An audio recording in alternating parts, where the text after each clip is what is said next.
راہ ہند کی۔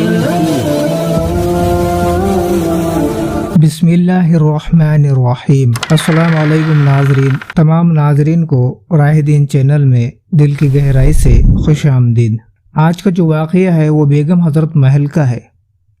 بیگم حضرت محل اولین جنگ آزادی 1857 عیسوی کی تاریخ لاکھوں ہندو مسلمان فرزادان وطن کی عظیم و جد و جہد اور بے مثال قربانیوں کا زندہ اور متحرک منظرنامہ ہے، جس میں مردوں کے شانہ بشانہ دختران وطن بھی اپنے سرزمین کی آزادی کے لیے ایثار و قربانی کے کبھی نہ بھولنے والے چراغ روشن کرتی دکھائی دیتی ہے۔ مادر وطن کی ان لاتعداد بیٹیاں بھی خواتین نہایت نمایاں اور ممتاز ہیں، جن کے کارناموں پر نہ صرف بھارت تاریخ کی بلکہ دنیا کی عورت ناز کر سکتی ہے۔ جھانسی کی رانی لکشمی بائی کی شجاعت اور عدیم المثال جذبہ شہادت اور جنگ آزادی میں اودھ کی راج ماتا بیگم حضرت محل کی تاریخ ساز قیادت و تابناک مثالیں ہیں، نقش دوام کی طرف ذریعہ عالم پر سبد ہے۔ یہ حقیقت ساری دنیا پر روشن ہے کہ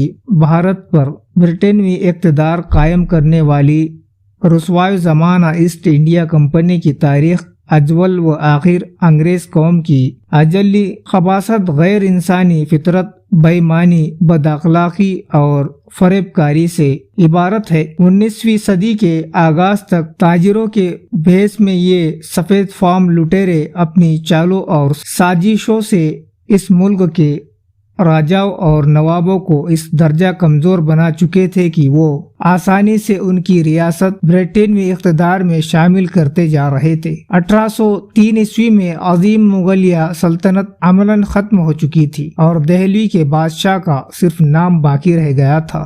شمالی ہند کی سب سے بڑی ریاست اودھ کے نواب شجاع الدولہ نے 1764 عیسوی میں اپنی حکومت بچانے کی کوشش ضرور کی تھی، لیکن بکسر کی شکست کے بعد نوابیوں نے اودھ بے دست پہ دست پا ہو کر رہ گئے اور ان کا اقتدار انگریزوں کے رحم و کرم پر منحصر ہو گیا۔ نواب آصف الدولہ کے انتقال کے بعد سلاطین اودھ نواب وزیر علی خان، نواب سعادت علی خان، نواب غازی الدین حیدر، نواب نصیر الدین حیدر، مرزا رفیع الدین حیدر، منازان بادشاہ محمد علی، نواب امجد علی شاہ اور نواب واجد علی شاہ جان عالم تک سبھی حکمران انگریزوں کے سائے میں ریاست پر حکومت کرتے رہے۔ ابتدا میں عبد مغلیہ سلطنت کا ہی حصہ تھا، جہاں سے حکمران سلاطین دہلی کی وزیر تصور کیے جاتے تھے۔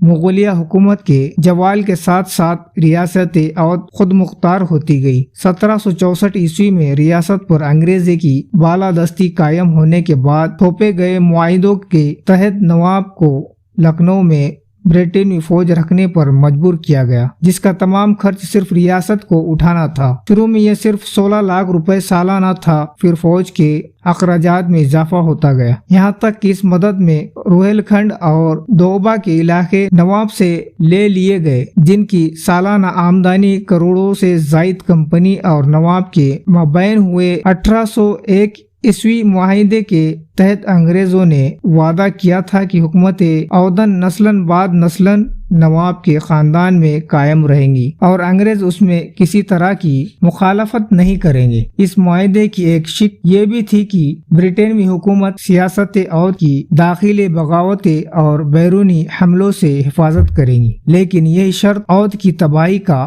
باعث بنی۔ انگریزوں نے وقتاً فوقتاً دوسری ریاستوں سے لڑائیوں کے نام پر اور کبھی امداد اور بے میعادی قرض کے نام پر اودھ کی دولت کو لوٹنا شروع کیا، یہاں تک کہ ریاست اقتصادی طور پر کمزور ہوتی گئی۔